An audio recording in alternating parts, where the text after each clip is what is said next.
नमस्कार सभी को। आज अपन नया टॉपिक शुरू करने जा रहे हैं ऑर्गेनिक केमिस्ट्री में। जो आपका एल्डिहाइड कीटोन है उसी चैप्टर में है कार्बोक्सिलिक एसिड। कार्बोनिल यौगिक में तो अपन ने एल्डिहाइड कीटोन पढ़ा था और आज अपन बात करेंगे कार्बोक्सिलिक एसिड के बारे में। अपना टॉपिक रहेगा कार्बोक्सिलिक एसिड। कार्बोक्सिलिक एसिड देखिएगा, जो कार्बोक्सिलिक एसिड होता है इसमें COOH ग्रुप होता है, यानी कि कार्बोक्सिलिक समूह होता है। कार्बोक्सिलिक ग्रुप जिसको आप कहते हो। देखिएगा ये क्या होता है, तो आपके जो हाइड्रोकार्बन होते हैं उसके कार्बोक्सिलिक व्युत्पन्नों को कार्बोक्सिलिक एसिड कहते हैं। देखिएगा ये मेरे पास में RH है, मीन्स इसको आप कहते हो हाइड्रोकार्बन, और मैंने क्या किया, इसका हाइड्रोजन हटाया और हाइड्रोजन को हटाने के बाद में मैंने ऐड कर दिया है कार्बोक्सिलिक एसिड। मतलब बना क्या, RCOOH। इसी को आप कहते हो कार्बोक्सिलिक एसिड। आपका जो कार्बोक्सिलिक एसिड होता है वो हाइड्रोकार्बन के हाइड्रोजन का प्रतिस्थापन कार्बोक्सिलिक समूह द्वारा करने पर आपको कार्बोक्सिलिक एसिड प्राप्त होते हैं। देखिएगा इनका जनरल जो फॉर्मूला होता है, इनका सामान्य सूत्र जनरल फॉर्मूला, इनका जनरल फॉर्मूला होगा आपका CnH2n और +1 और यहां लगा दोगे आप COOH। ये होता है इसका कॉमन फॉर्मूला। अब देखिएगा n की वैल्यू यदि यहां रखता हूं मैं 1, n की वैल्यू 1 रखने पर देखिएगा C, ये 1, ये H 2 × 1 + 1 और यहां COOH। देखिएगा 2 1 कितने हो गए, 3 हो गए। बना क्या आपका CH3COOH। ये आपका बन गया CH3COOH। इसको आप कहते हो एसिटिक एसिड कहते हो। चलिएगा N की वैल्यू आप यहां रखते हो 2, तो C2H2 × 2 + 1 और यहां COH आ जाएगा आपका। क्या बना, देखो C2 2 दूनी 4 1 5, तो C2H5COOH ये बन जाता है C2H5COOH बन जाता है आपका। तो ये हो गया इनका कॉमन फॉर्मूला, या इसको आप कहते हो जनरल फॉर्मूला, या आप इस कॉमन फॉर्मूला को RCOOH भी कहते थे। अब देखो जो कार्बोक्सिलिक एसिड है आपका, इसमें आप एक चीज नोटिस कर लो, इसमें एक तो होता है आपका एल्कोहलिक ग्रुप, एक तो यहां एल्कोहलिक ग्रुप प्रेजेंट है, और एक आपका कौन सा ग्रुप प्रेजेंट है जिसको आप कहते हो कार्बोनिल ग्रुप। यानी दोनों प्रकार के ग्रुप यहां पर आपके है प्रेजेंट। अब देखिए यहां पर कार्बोनिल ग्रुप और एल्कोहलिक ग्रुप है, इन दोनों की ही केमिकल प्रॉपर्टीज आपका कार्बोक्सिलिक एसिड नहीं दर्शाता है। ये केवल खुद की ही नेचर दर्शाता है, खुद की ही केमिकल प्रॉपर्टीज दर्शाता है आपका जो कार्बोक्सिलिक एसिड होता है। हाँ इसमें होते दोनों ग्रुप है, लेकिन ये दोनों के ही गुणधर्म आपको नहीं दर्शाता है। अब देखो इसकी बात करें अपन क्लासिफिकेशन या इसका, अब देखिएगा अपन देखते क्लासिफिकेशन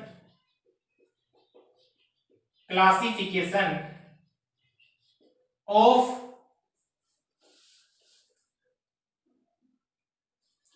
कार्बोक्सिलिक एसिड।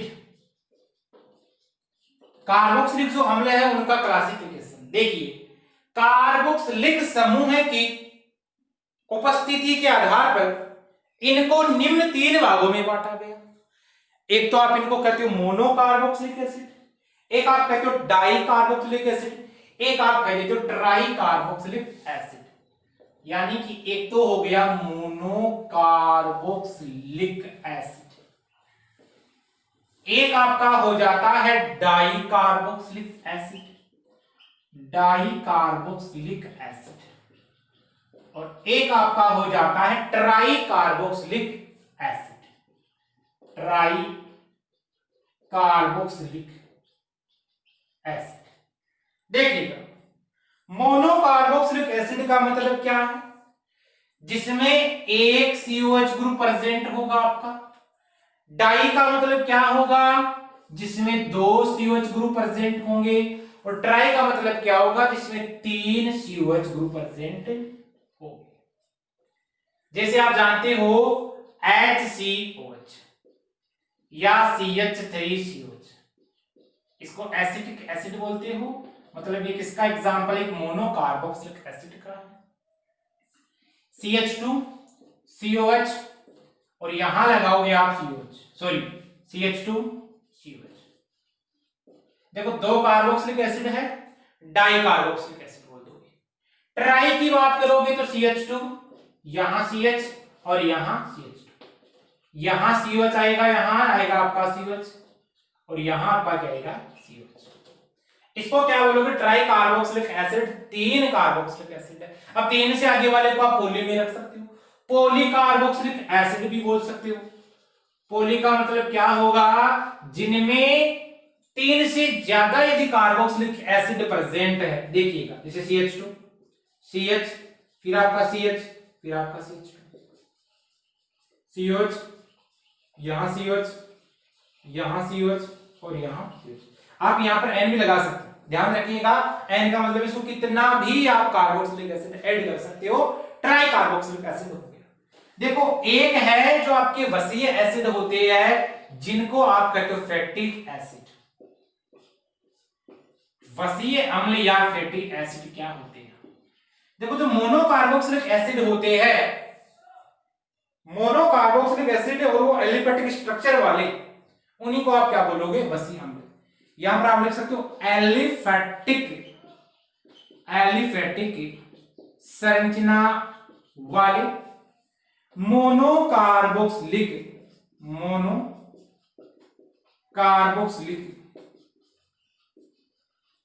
अम्ल या अम्लों को क्या कहते हो आप, वसीय अम्ल कहते हो। एग्जाम्पल की बात करते हैं, C15H30COH। देखो लंबी हाइड्रोकार्बन चेन है, कार्बोक्सिलिक एसिड जुड़ा हुआ है, इसको बोला जाता है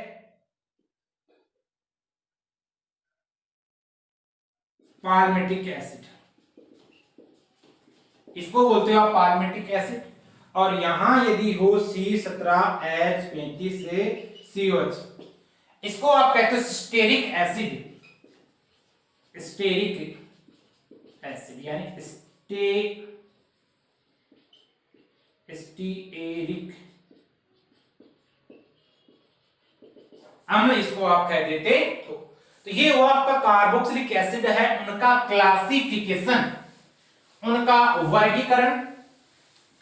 और अब अपन आगे बात करते हैं इनका नोमेनक्लेचर।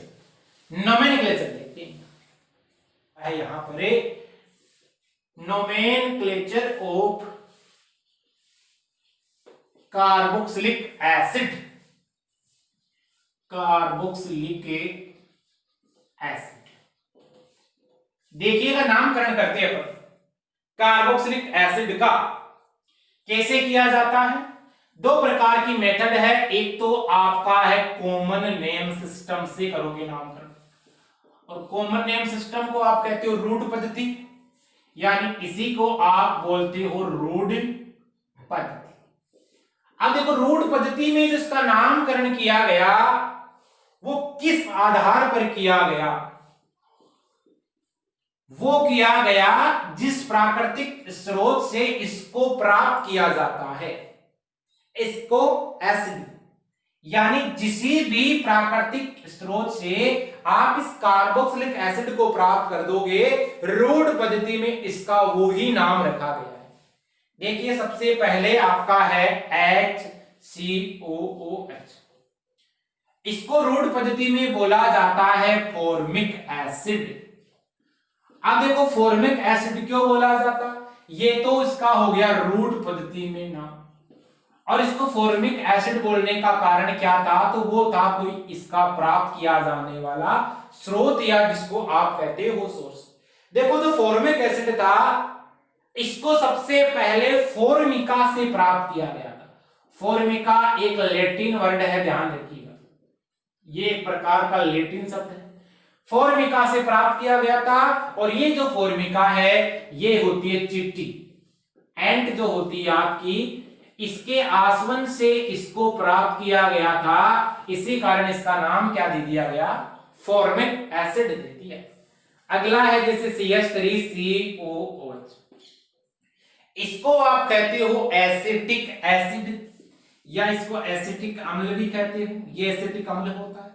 ये जो एसिटिक अम्ल है इसको प्राप्त किया गया था एसीटम से, एसीटम, या जिसको आप कहते हो सिरका, या इसी को आप क्या कहते हो, विनेगर।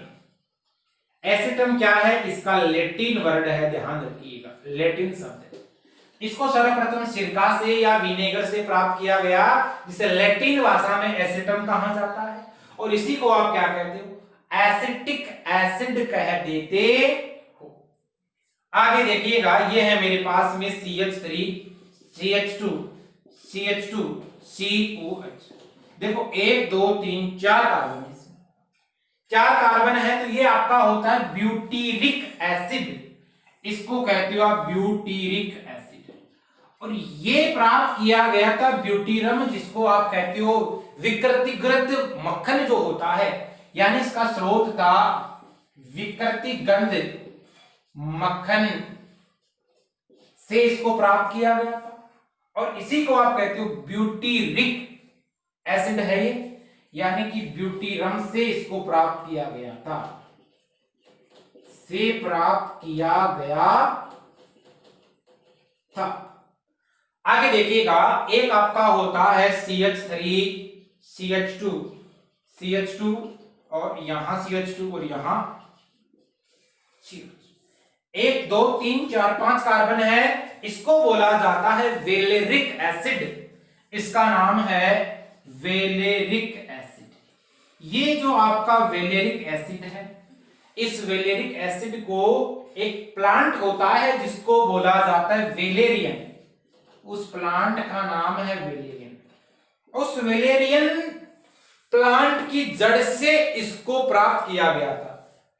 वेलेरियन जो पौधा है इसकी जड़ से प्राप्त किया गया था, इस कारण इसको नाम क्या दे दिया गया, वेलेरिक एसिड नाम दे दिया गया है। आई बात समझ में? तो ये हो गया इनका कॉमन नेम सिस्टम, सामान्यतः इस आधार पर इसका नाम रखा गया, यानी कि जिस प्राकृतिक स्रोत से आप इसको प्राप्त करते हो उसी प्राकृतिक स्रोत को आधार माना गया, और उसी के आधार पर इनका नोमेनक्लेचर कर दिया गया है रूट पद्धति में। आगे देखिएगा, देखो इसके अलावा आप यहां पर रूट पद्धति में पोजीशन को आधार मान के भी नाम कर सकते हो। पोजीशन का मतलब कैसे, देखिए यहां पर मान लीजिए CH2 और ये है COH। देखो कार्बोक्सिलिक जो एसिड होता है, इससे निकटवर्ती वाला जो कार्बन है, इस कार्बन को आप कहते हो अल्फा कार्बन, और इसका कार्बन ये कौन सा है, बीटा कार्बन। अब मान लो अल्फा और बीटा पे मैंने कोई पोजीशन लगा दी है, तो उस पोजीशन के आधार पर आप नाम लिख सकते हो। मान लीजिए ये CH3 CH Cl और ये CH। अल्फा पोजीशन पे क्या लगाया मैंने, क्लोरो, हो गया अल्फा क्लोरो प्रोपियोनिक एसिड बोलोगे आप, प्रोपियोनिक बोल रहा हूं मैं, ध्यान रखिएगा, अल्फा क्लोरो प्रोपियोनिक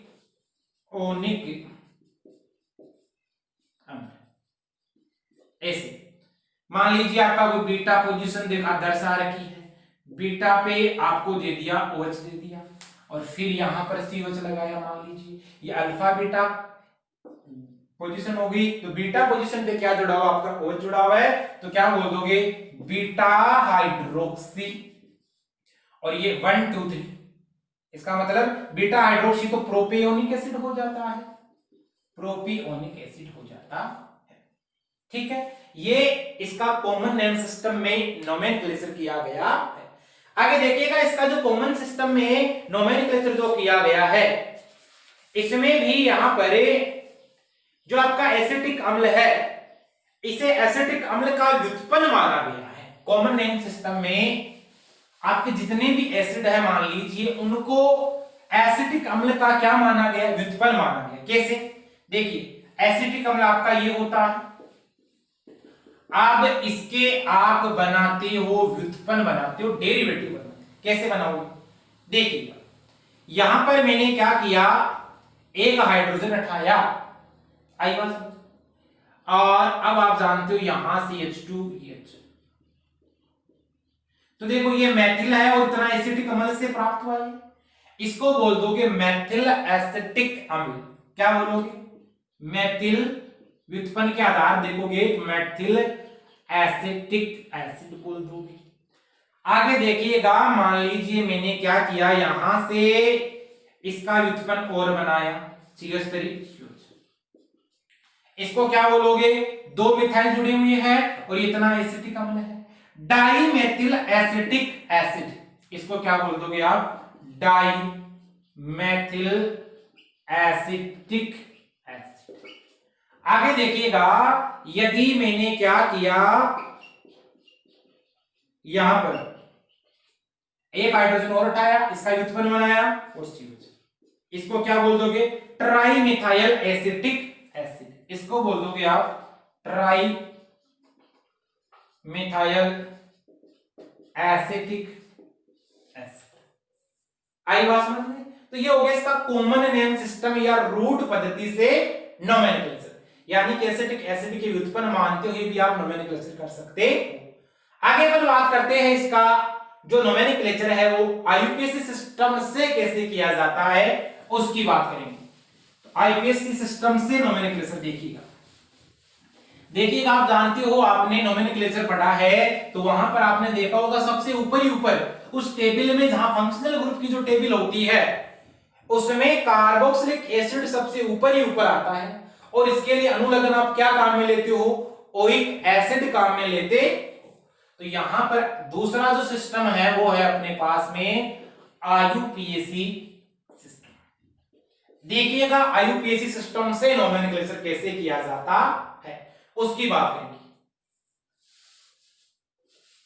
जैसे इसके लिए आपको अनुलग्न है वो क्या लगाना है काम में, सफिक्स जिसको आप कहते हो, प्रतीक जिसको कहते हो, ये लगाना है, ओइक एसिड लगाना है। बाकी जो आईयूपीएसी की जो रूल है उनको फॉलो करना है।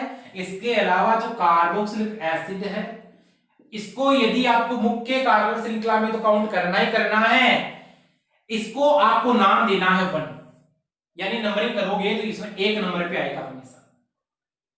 आई बात समझ में, चलिए नोमेनक्लेचर करते हैं। देखिएगा एग्जांपल है HCO, एक कार्बन को क्या बोलते हो, मीथेन कहते हो, क्या लगाओगे, ओइक एसिड, क्या हो जाएगा, मीथेनोइक एसिड, ये फॉर्मिक एसिड होता है आपका। चलिए आगे देखिएगा, CH3COH, एक 2 कार्बन है, 2 कार्बन, इसका मतलब ये कार्बन श्रृंखला में आएगा और इसको मुख्य प्रतिस्थापी मुख्य क्रियात्मक समूह माना जाएगा, और मुख्य क्रियात्मक समूह मानते हुए इसको 1 नंबर दिया जाएगा। आई बात समझ में, ठीक है। इसको बोलोगे आप इथेनोइक एसिड, इथेनोइक एसिड। आगे 3 कार्बन है मेरे पास में, इसको बोलोगे आप प्रोपेनोइक एसिड, क्या बोलोगे, प्रोपेनोइक, सॉरी 1 2 3 4 कार्बन हो गए तो आपका ये हो गया ब्यूटेनोइक एसिड। ऐसे कर दोगे नोमेनक्लेचर। चलो अब मान लो कोई प्रतिस्थापी आपके पास में दे दिया गया और प्रतिस्थापी को आधार मानते हुए नोमेनक्लेचर करोगे, तो प्रतिस्थापी का नामकरण करोगे वैसे कर दोगे, CH3, यहां CH है, यहां Cl है, यहां CH लगा दिया, यहां CH3 लगा दिया, और यहां मैंने लगा दिया COH। आई बात समझ में, देखिएगा अब देखो यहां पर क्या करोगे, देखो एक नंबर इसको दिया 2 3 4, 3 पे क्लोरो आ रहा है, 2 पे क्या आ रहा है, मिथाइल आ रहा है।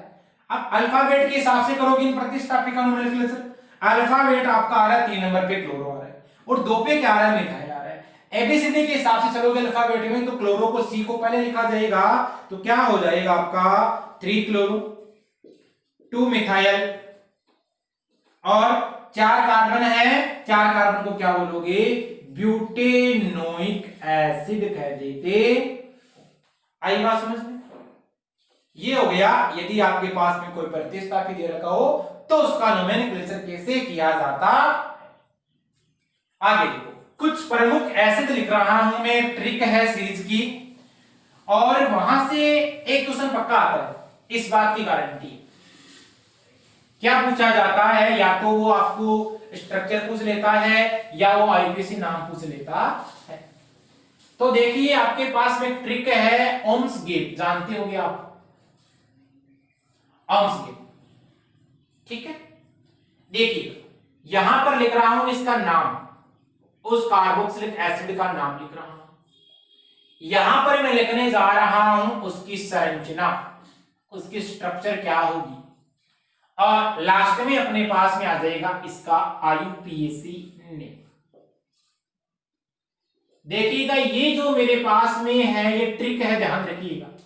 ओ का मतलब आपने देखा होगा ऑक्जेलिक एसिड, एम का मतलब मेलोनिक एसिड, एस का मतलब सक्सिनिक एसिड, जी का मतलब ग्लूटेरिक एसिड, ए का मतलब एडिपिक एसिड, और पी का मतलब पाइमिलिक एसिड, पामिलिक एसिड बोलते हैं। चलिए सबसे पहला अपने पास में आता है ओ, ओ का मतलब क्या, ऑक्जेलिक एसिड। देखिए ऑक्जेलिक एसिड आपका होता है ये COOH और COOH। इसका एक नाम लिखोगे तो देखना, एक दो कार्बन है, इसका मतलब क्या बोलोगे इसको, एथेन, और 1 और 2 पे क्या जुड़ा हुआ है, आपके ओइक एसिड जुड़ी हुई है, एथेन 1,2 डाई ओइक एसिड।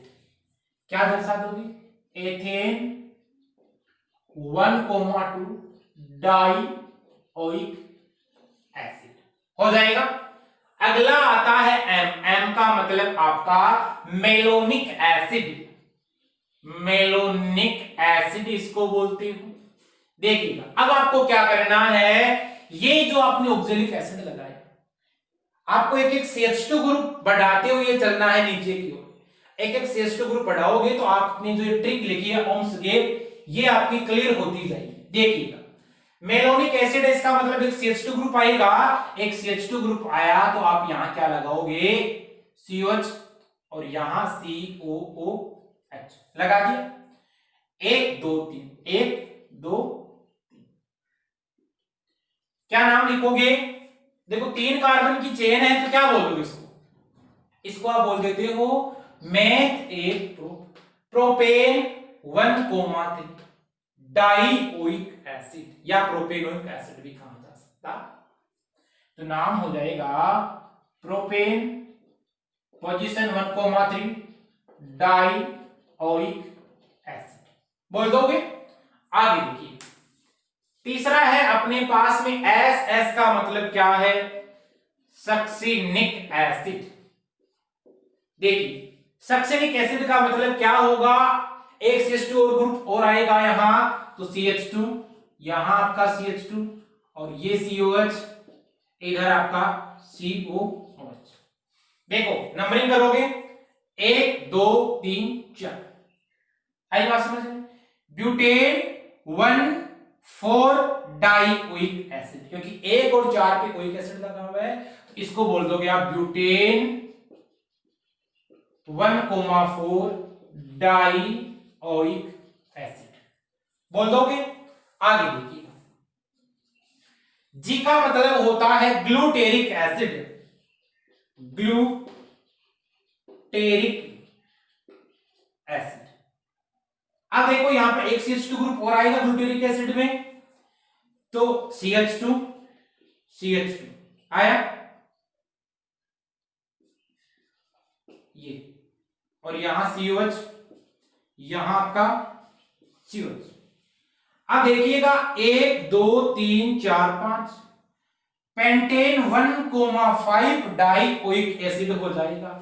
इसको बोल दोगे पेंटेन 1,5 डाइओइक एसिड। नेक्स्ट देखिएगा, ये आपका ग्लूटेरिक एसिड हो गया। फिर है आपका एडिपिक एसिड। देखिएगा एडिपिक एसिड की बात करोगे तो आपका एक CH2 ग्रुप और बढ़ेगा, मींस CH2 ठीक है, इधर CH2 इधर CH2 और ये आप बढ़ा दो एक CH2 ग्रुप और। देखो 1 2 3 थे तो यहां पर कितने होंगे, 5 हो गए, सॉरी 4 ही करने अपनी को ना।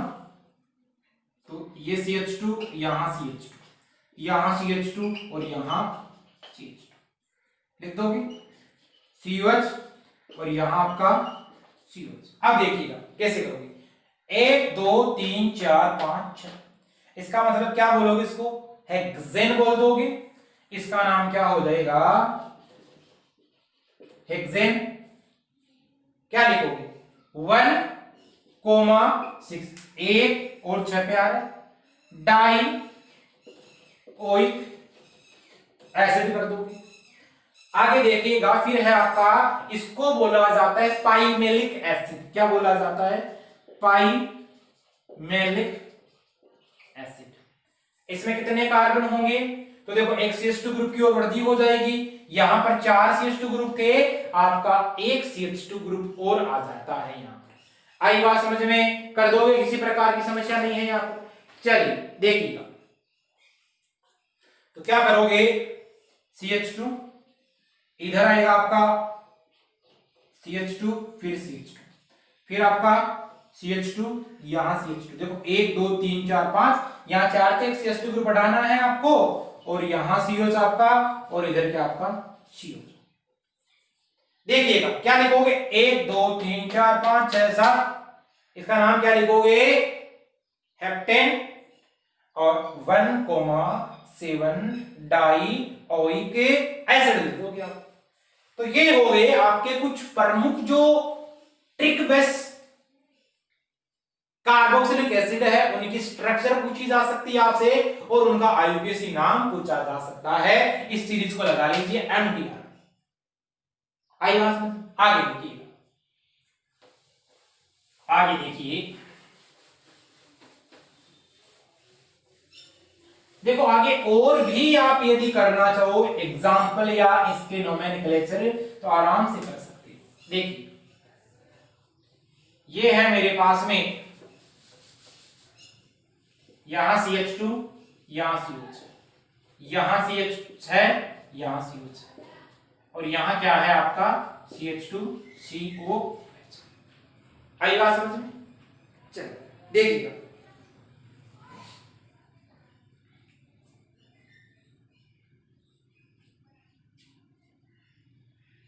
कर दोगे, हो जाएगा। चलो क्या लिखोगे, प्रोपेन 1 2 3 ट्राइओइक एसिड। अब मान लीजिए मैंने क्या किया है, यहां कोई ये कंपाउंड लिया है, इसका नोमेनक्लेचर कैसे करोगे, एकदम इजी है काम, हो जाएगा। देखिएगा 1 2 3 4, क्या करोगे, 4 का मतलब ब्यूट, डबल बॉन्ड कितने नंबर पे आ रहा है, 2 in 1 ओइक एसिड, हो जाएगा, आराम से कर दो। चलिए अब कुछ कंपाउंड लिख रहा हूं, आपको उनके IUPAC नेम लिखने हैं, IUPAC नेम लिखने हैं उनके आपको। क्वेश्चन है आपके लिए, होमवर्क है, क्वेश्चन है right IUPAC nomenclature of the following compounds, of the following compounds। देखिए लिख लीजिए,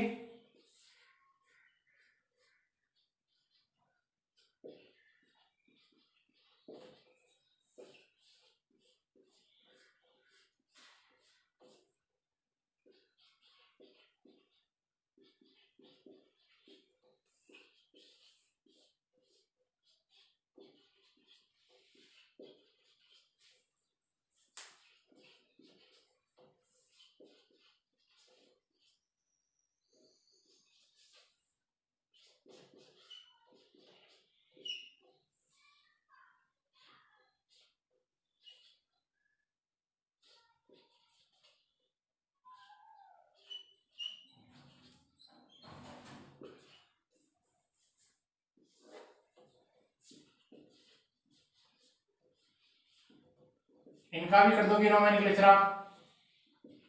चलिए, रिंग वाले का नोमेनक्लेचर या एरोमेटिक का नोमेनक्लेचर आपको आना चाहिए करना। अब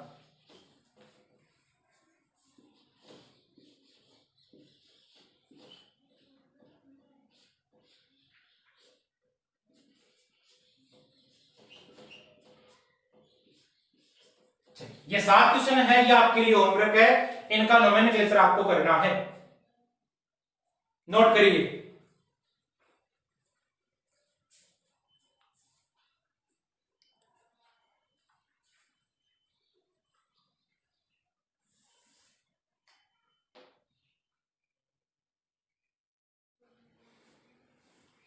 तो ये अपना हो गया है IUPAC nomenclature introduction carboxylic acid का।